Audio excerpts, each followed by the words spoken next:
Hello and welcome to the CCHA Mason Cup Championship pregame show. I'm your host, Nicholas Winholtz, and today we're going to be previewing the matchup between Minnesota State and St. Thomas. They play this Friday, and we got everything you need to preview the big game. And I'm joined with Raymond and Jesse. How you guys feeling? Excited. I mean, I always love CCHA action too, so it's a good matchup.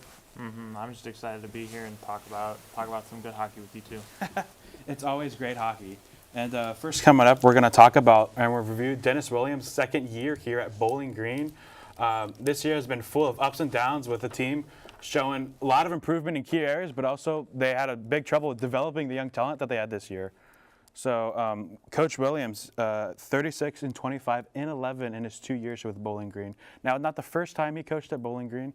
He did coach here back in 08, but then was interim coach 09 into the 10th season when the coach left mid-season.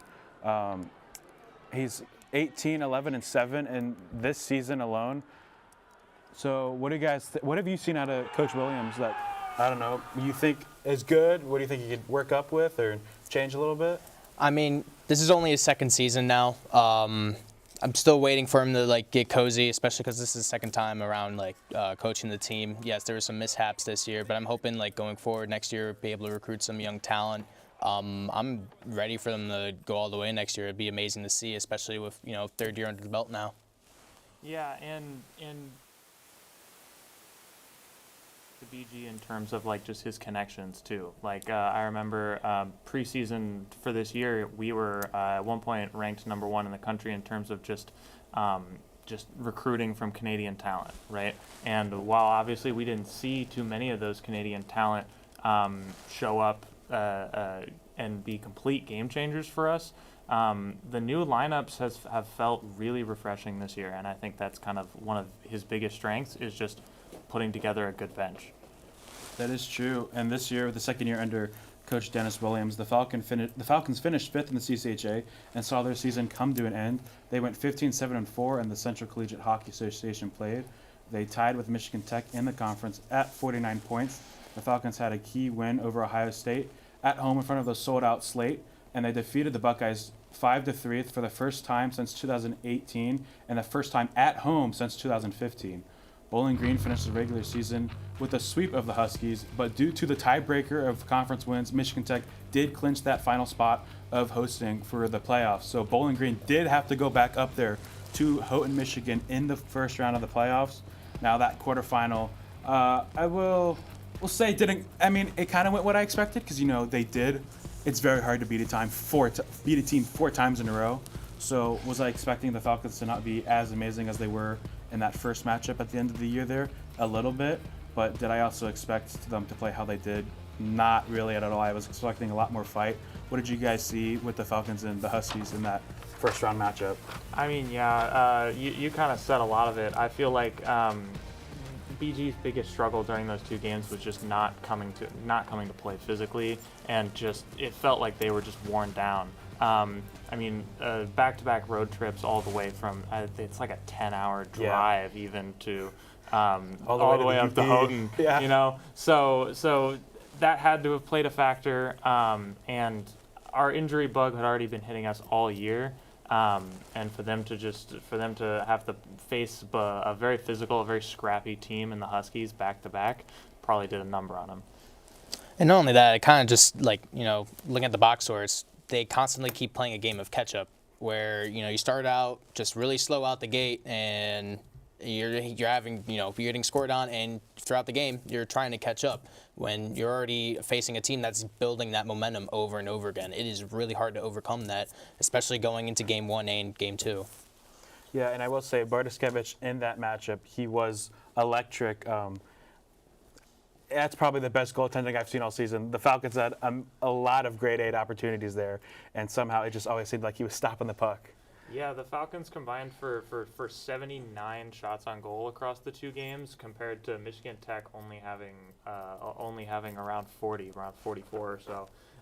So just it really seemed like it was great that we were putting a bunch of pressure on, just a bunch of pressure on him. But yeah, Bartoszewicz he was on a roll those 2 games.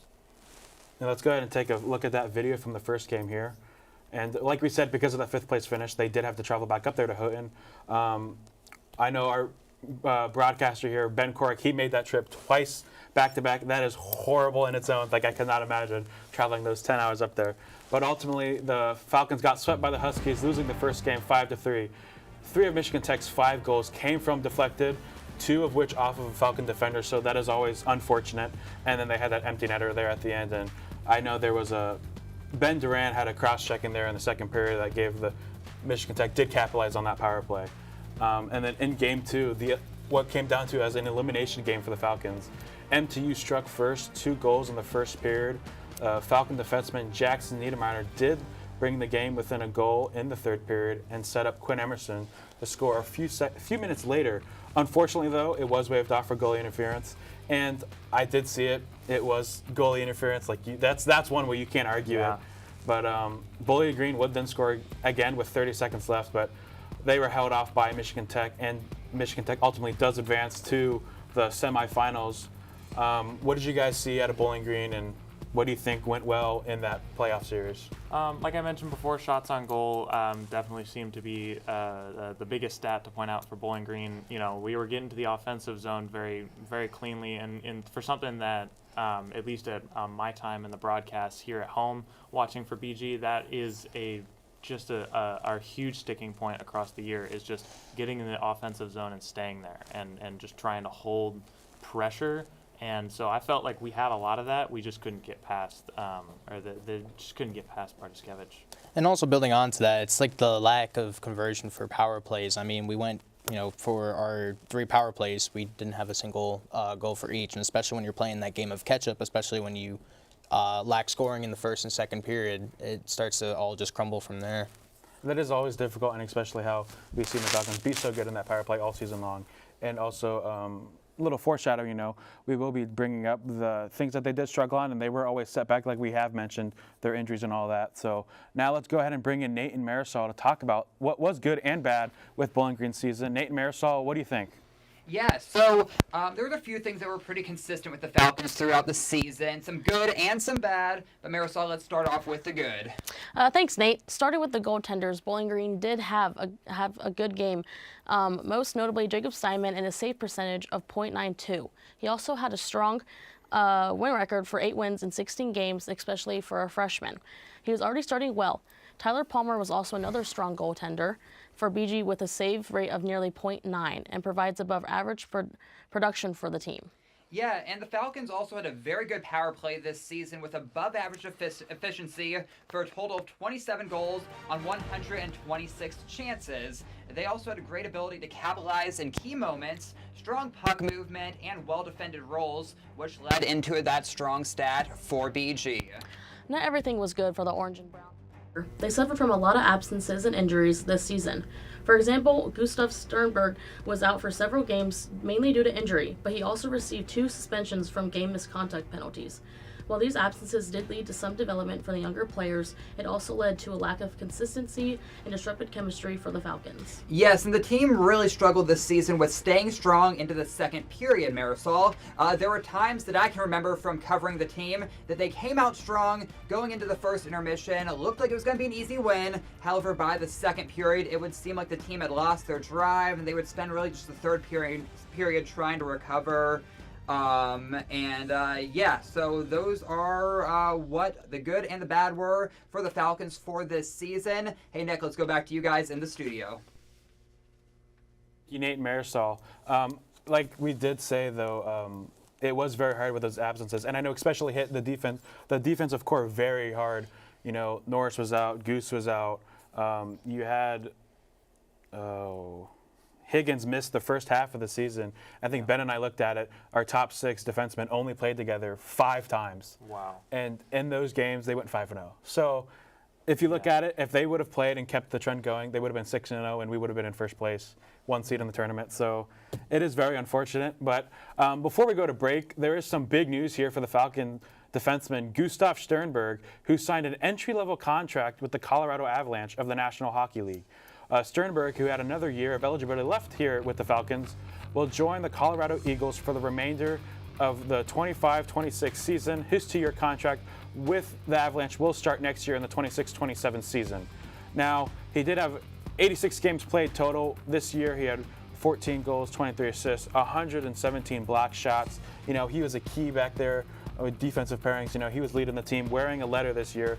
But he did have, I guess you could say, some troubles with some clean hits. But ultimately, you know, some of them, they were a little soft. But, like, in reality, when you get a 6'4" guy going up against those shorter forwards and all that on the other teams, it's very hard for him to have a clean hit when it's just a straight elbow to the face. Yeah. What did you guys see out of Gustav this season? I gotta say, as somebody who my favorite player currently in the NHL is Matthew Olivier, so I'm pretty familiar when it comes to these what you would call old school style of hockey players. And so Gustav is always just a great presence to see on the ice because he's squirrely. He'll get in your face and he'll get right up to do what he needs to do to just try to keep a physical presence going for the game and to keep the whole team into it. So I'm really excited to see what he can do for the Avalanche. Yeah, I mean, personally, I always like looking in any sport, really, just the defensive aspect. And I'm excited not only for, you know, Falcon to also go into the NHL again, but also to see what defensive presence he could bring, especially with how much of a key role he did fill here at Bowling Green. It's going to be great for him, especially watching his games. Yeah, and Sternberg is not the only Bowling Green Falcon to get signed this past weekend. Jackson Niedermeyer did sign with the, I believe, the Tulsa Oilers. Mm-hmm. He's actually has played 3 games so far, and he has an assist already in his 3rd game. So Wow. he has started up, picked up right where he left off with the Falcons. But coming up after the break, we will take a look at the Mason Cup Championship matchup between St. Thomas Tommies and the Minnesota State Mavericks. We have all that and more after the break.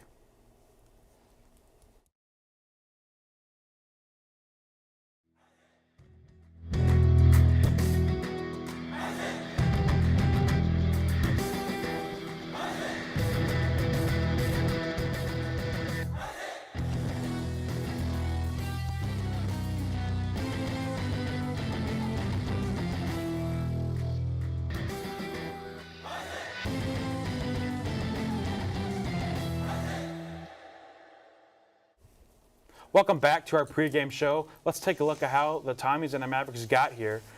So first of all, I believe that they were both exciting games there in the semifinals, and you could say the quarterfinals.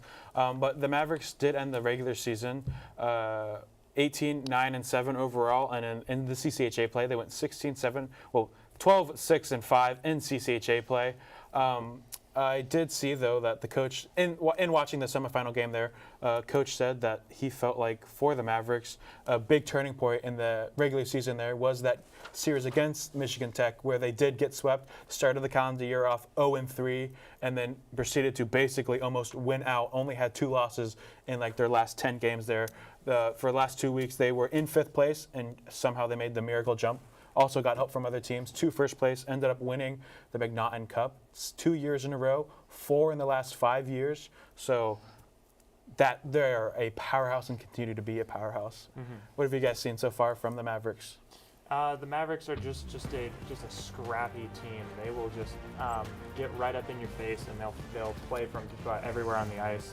A lot of their goals come from just rebounds, from bad bounces, from just being right up in front of the net and capitalizing on all these scrambling situations, and especially just staying calm in said scrambly situations. That's something that you don't see a lot, especially in NCAA level play, is just keeping your head up during when the puck just kind of gets away from you and just trying to capitalize on that. It's also important to remain calm, especially on that defensive end, because I mean they have a fantastic back line, and that's where they can for sure be well maintained on that as well. Yeah, the Mavericks played great there in that game against Augustana.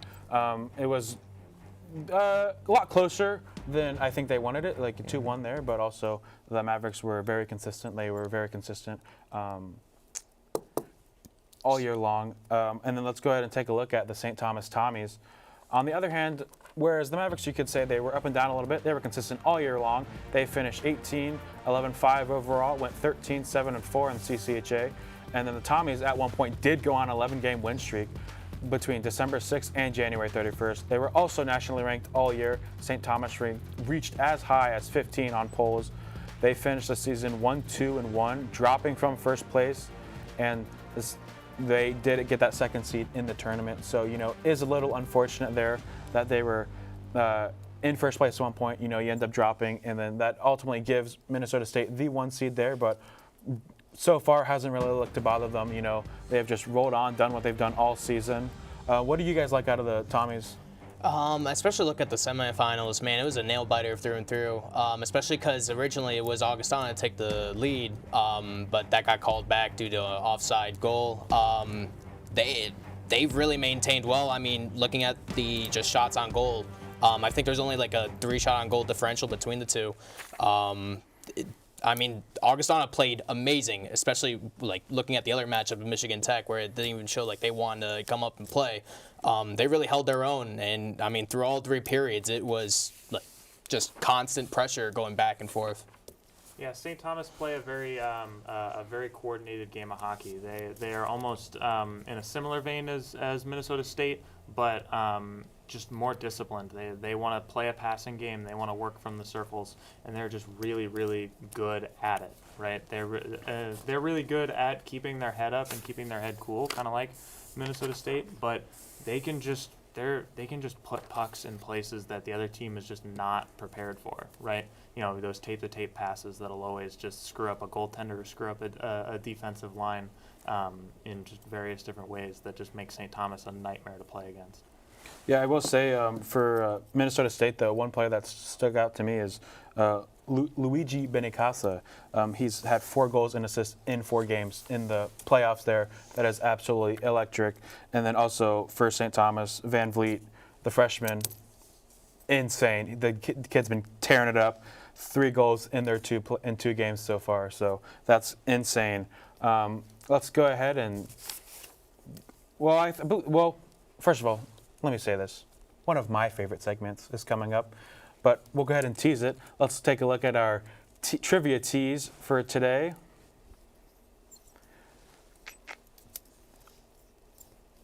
So here we go. Who is the only player to win the Mason Cup, the Stanley Cup, and an Olympic gold medal? Go ahead and leave you guys with that one before we go to break. I'll say this first. Any inklings on who it could be?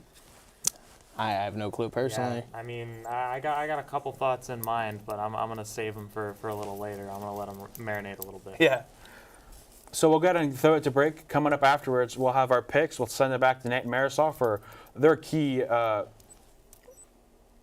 Keys to the game. Yeah, I brain fried there for a second. I was like, what? No worries. But yeah, we'll throw it back to Nate and Marisol, keys to the game. So let's go ahead and throw it to break.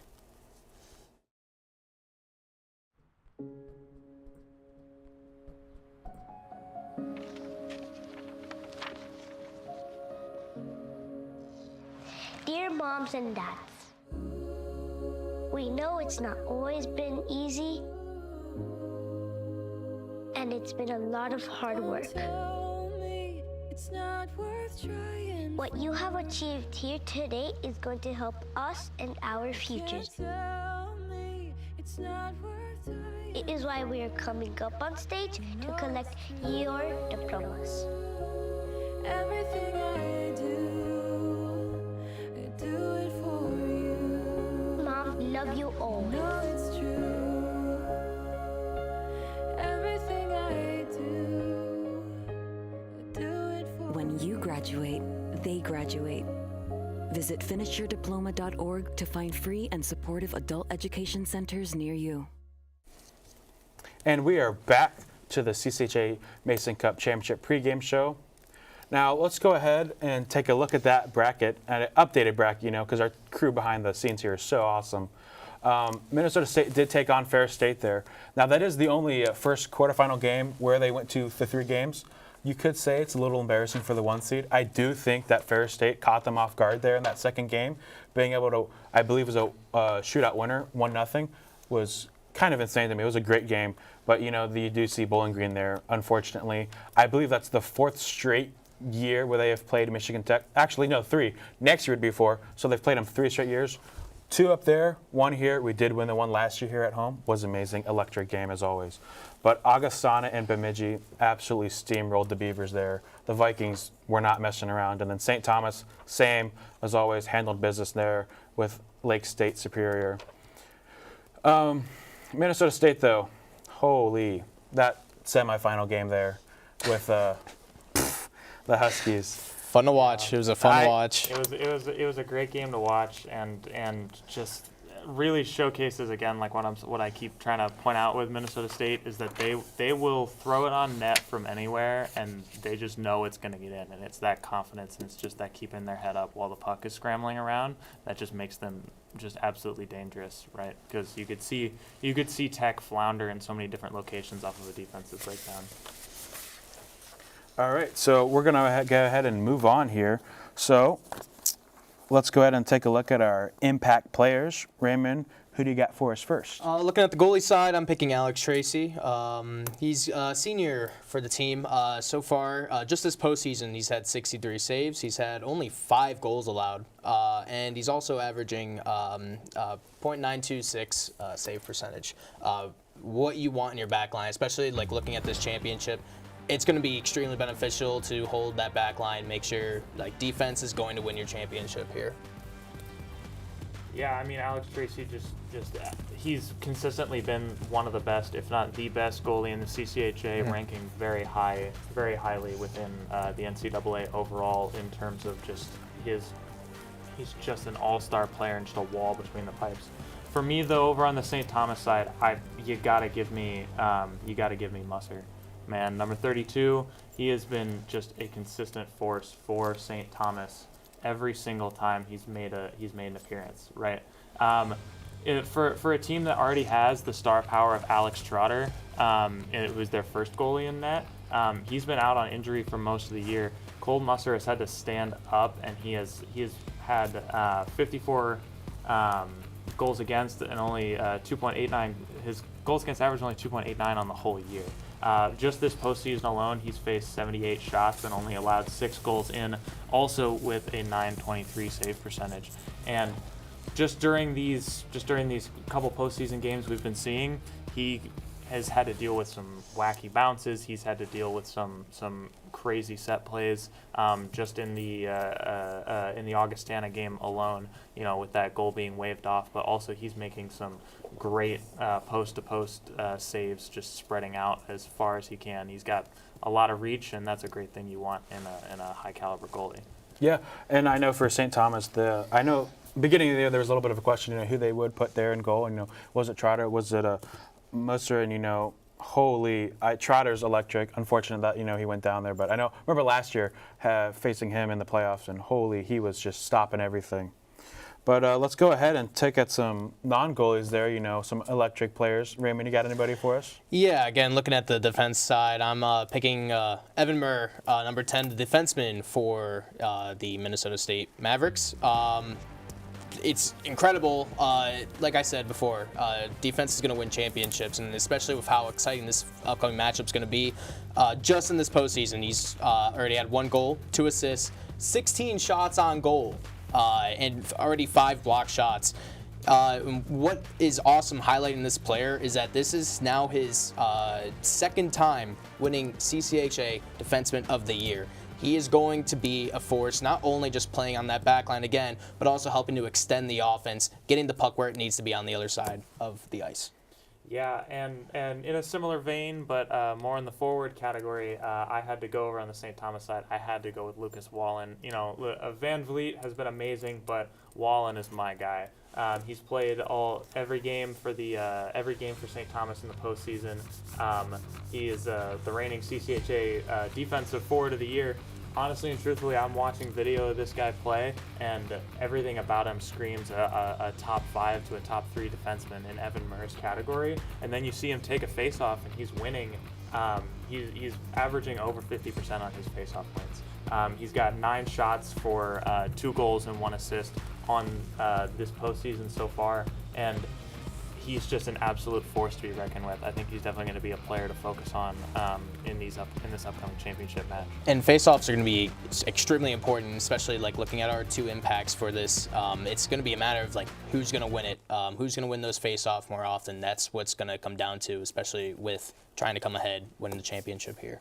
Yeah, and honestly, in that highlight package, I don't know if it was shown off, but Lucas Wallen The final goal of the Augustana game came directly off of a Lucas Wallen faceoff. It just ended up right on the tape of Gaffney and just an immediate wire home for Top Shelf over Kotai. An absolutely insane read from Wallen to put it right in front of him, and then Gaffney. I think Wallen is going to be just one of the best players whenever he makes his way up the ladder towards the big games. Yeah, and I will say Alex Gaffney, that shot, what an amazing rip. Top shelf, where Mama keeps that peanut butter cookies. All right, so we're going to go ahead and bring back our analysts here, Nate and Marisol, for the 4 keys to the game. What do you guys got for us? So that is right. It is time for the 4 keys to the big match. We got 2 keys for St. Thomas and 2 keys for Minnesota State. That's right. And starting with the keys for St. Thomas, they need to generate offensive pressure and shots by consistently putting pucks on the net and creating second chances. If they can outshoot Minnesota State and control possession and scoring opportunities that can break the Mavericks' defense structure. This could be done if the Tom is laying on their top scorers to drive much of their team's scoring production. The second key for St. Thomas is limit Minnesota State's power play. Staying disciplined will be key. They can't take too many penalties because it gives Minnesota scoring chances with the man advantage. Yeah, and thanks, Marisol. Now turning to the keys for the Mavericks, they need to control the neutral zone. Their system thrives on neutral zone pressure and forcing turnovers. If they can clog the passing lanes and slow down St. Thomas's transition game, they can dictate the pace. Next to Minnesota State, they need a net front pace and second chances. This can be done by generating traffic in front of the goalie. Screens, rebounds, and deflections can wear down St. Thomas and create goals. Sounds good. Will be interesting to see how these teams choose to play in this big matchup. Yes, it definitely will, Marisol. Nick, though, back to you in the studio. Nate, Marisol, great as always. And I think it is fair to say, though, that the pucks and buys in front of the net is huge, though, for Minnesota State. That is something their coach always harps on. Wanting the puck in front of the net, wanting it on the blue crease. Being able to have your person there, right there in front of the goalie, being able to put it in. The second chance opportunities. Those are always big for the Mavericks. I think it is fair, though, to mention. You guys talked a lot about your impact players of the games. Do you have one? I think I do. Like I said, Benacasa for Minnesota State earlier. Okay. He's been tearing it up. Seriously. He It's insane. 4 goals and an assist in the playoffs. That's just crazy to me. But I do think that St. Thomas has a lot more of they have those 30-point scorers. They got in Wallen, Van Vliet, Alex Gaffney, like we said, had big games there. I think it is very important for them. They're like Nate and Marisol said, they're very fast on the turnovers. If you mess up in the neutral zone, they have cherry picking all the way. They got somebody already up there at the blue line. They're able to just hit you on the stick, put it right on the tape, and it is very impressive watching them play like that. And from what I've seen with Lucas Wallen against the Falcons, he just torches us every year. 2 assists this year, 2 goals last year. It's always frustrating to watch him play. Mm-hmm. Yeah. Just St. Thomas, I think, just has that star power, while Minnesota State just has that really good connecting mindset, and they just have just this amazing chemistry. Both teams just have this amazing chemistry down all the lines that I think is going to make this championship just an amazing game to watch.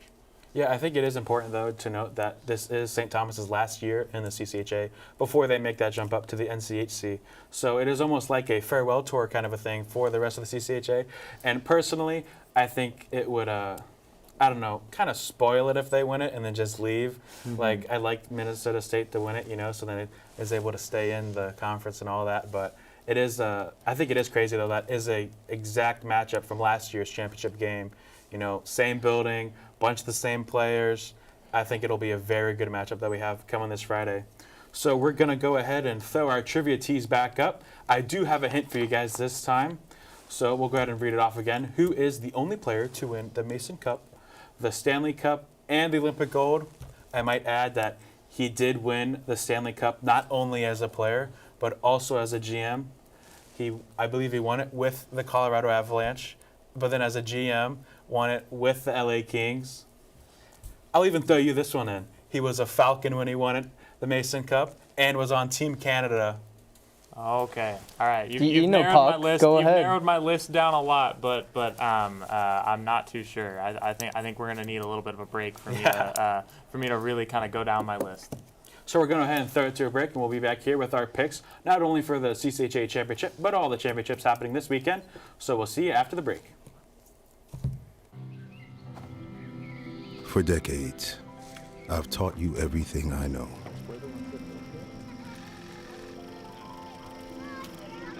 How to safely build a fire. How to control the flames.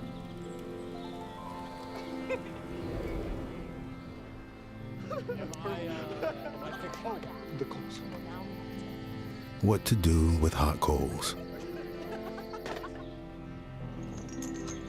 How to secure your chains.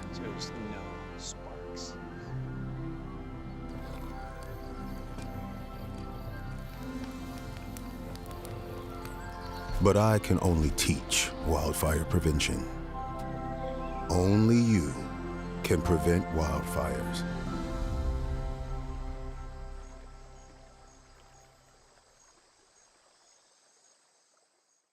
And welcome back to our CCHA Championship pregame show. We'll go ahead and throw the trivia question back up. We got the answer for you right here.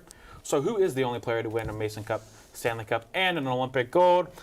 And our answer is, drum roll please, Rob Blake. Wow. BGSU Hall of Famer, NHL Hall of Famer. Dude, I had a pleasure to talk to him a couple weeks ago. It is hilarious. Great conversation. But he did win the Mason Cup in the 87 and 88 season with BGSU, won the Cup with Colorado Avalanche in 2000, 2001, and then the Olympic gold with Canada in a year after that, which is had an amazing stretch there in the 01-02 season. So with that being said, we're going to go ahead and make our picks here. First, we're going to start off with, let me look here, the AHA Championship, Game 1. That is a matchup between Sacred Heart and Bentley. Now, I went back and forth on this one, but then I looked at it again, and Bentley's all over it. You know, they're winning it. I think they got really good goalie there, and Lucas Sweden and Jake Black with a 40-point performance through the season. Absolute electric. Who you guys got? I also wrote down Bentley. Just kind of looking at like huge numbers right there. I mean, the amount of people that have 40-point seasons is insane. So I absolutely think Bentley's going to take it home here. Yeah, for me it was a bit of a closer pick, but I also got to go with Bentley. Sacred Heart was drawing me with Felix Trudeau, their leading senior, but honestly, Jake Black, just watching him on the ice, it's a night and day difference. You know, his 40 points, and he can score from just about anywhere, which is an absolutely amazing thing to have, and to kind of carry Bentley through. Hopefully, carry Bentley through this tight matchup. Yeah, totally. And then Nate Marisol, who you guys got? Yeah, I'm continuing it on with Bentley. I think I'm agreeing with the studio folks in there, but it's been interesting watching or covering these, or seeing what these postseason matches have been for Bentley, because they've had tough game runs. They've gone overtime for most of them, but Game 2 they've been strong. 4-0 game semifinal, 6-0 quarterfinals. So they've done pretty well so far. So I think they're going to get the win coming up here. And I also did pick Bentley as well. For the history, it seems to be like they're back and forth between each other, but I think Bentley's the better team, and I think they're going to take it. Looking like a clean sweep with Bentley there across the board. Next up, we have the Big Ten. Kind of a shocker. Number 2 Michigan versus number 5 Ohio State. Guess you could call it the game on ice. For me, though, I think Ohio State, they're kind of on a miracle run there, and Michigan, they've looked great all year. You know, 2 50-point scorers in T.J. Hughes, and then you got Michael Hayes there. Michigan all the way for me, and it hurts to say from Ohio, but I got to go with Michigan. Yeah, I'm kind of wincing there. I mean, you're from Ohio, you grow up here, especially being like closer to the Columbus area. How dare you? It's Ohio State. It's the Ohio State taking this one home. Yeah, I gotta agree with you, Raymond. As much as my hockey brain wants to say Michigan, they're number 1 in the coaches poll right now, while OSU is only barely sliding in at number 20. OSU has had a miracle run in the playoffs, taking down Michigan State in overtime. Jake Carabella has had just this explosive performance in the postseason compared to his regular season, and I was never going to betray my hometown. So it's got to be the Buckeyes all the way. Nate Marisol? Yeah, I think Jesse and Raymond might be mad at me for this one too, but I picked Michigan. They're just a much stronger team, and I think they're gonna be able to get the win over the Buckeyes. I'm gonna be mad at you too because I picked OSU. I'm a true hard fan for OSU, and I cannot root for that team up north. So OSU's gonna take it. It's okay. We'll help both you and Nick move out of here. Don't worry. We'll find you a nice place up north. I didn't say I'm rooting against them. I just said Michigan's much better. I'm just being statistical here. All right, looking at it next, we got the NCHC Championship. Now, this one I think also a little obvious for me. Minnesota Duluth. Max Plant, 48 points. He's absolutely electric, and he definitely Hobie Baker finalist. I know the list just got put out, but I haven't really looked at it, but I would be shocked if he's not top 3. Yes, I also, just going off your points, I also did pick Minnesota Duluth, especially being one of those finalists too. It's going to be a core component to the team. I mean, Minnesota Duluth definitely has the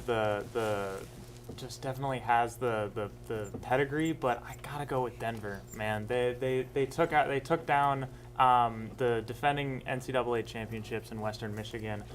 They're averaging 3.5 goals for the entire year. They may not have a great power play, but their 5-on-5 skating is just amazing. What do you got over there, Nate?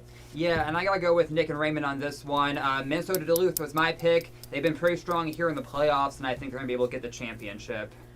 Me and Jesse seem to be on the same wavelength because I'm also picking Denver. So, I mean, they did win the last game against Minnesota Duluth, so I think this time if they can keep it going, they're going to win.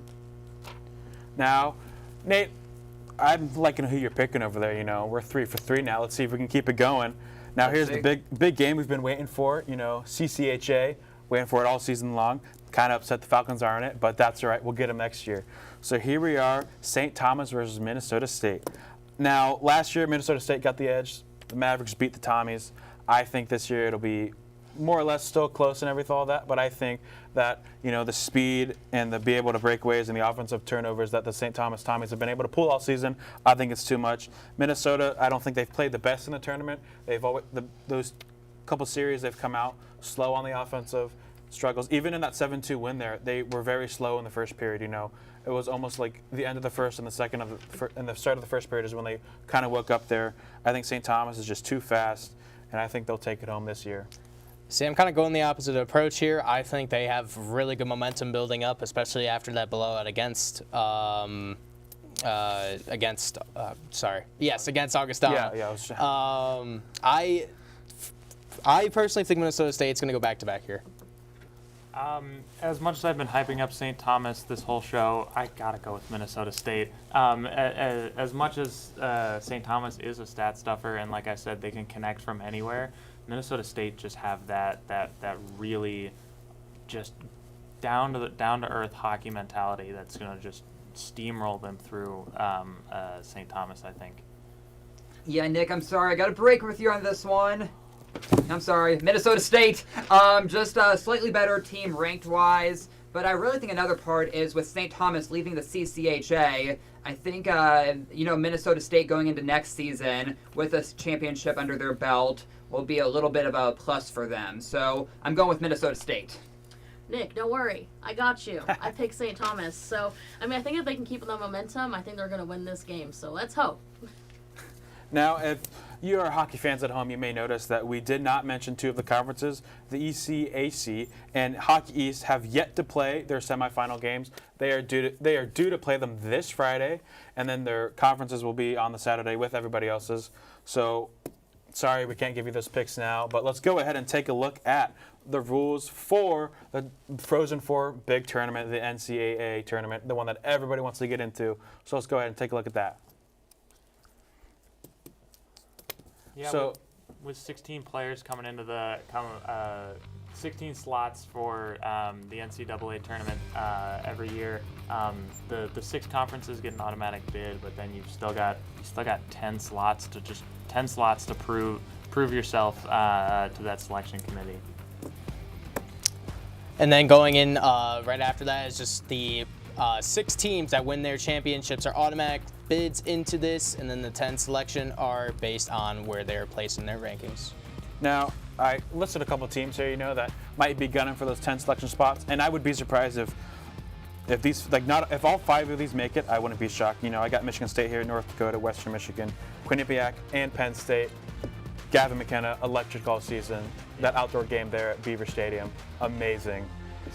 Even with all the controversy that's been around Gavin McKenna, I still expect him to be, at the very least, a first-round pick in this year's NHL draft, if not the first overall pick. He's just an electric player to play against. If Penn State somehow gets snubbed from this, I think that'd be a bit of a riot. Now, it will be interesting to see who get those last 10 spots, but that's all we have for today in the CCHA Mason Cup Championship playoff pregame show. Thank you for joining us, and a special thank you to our experts Nate and Marisol there on the insert, and our crew back in the studio. Have a great night.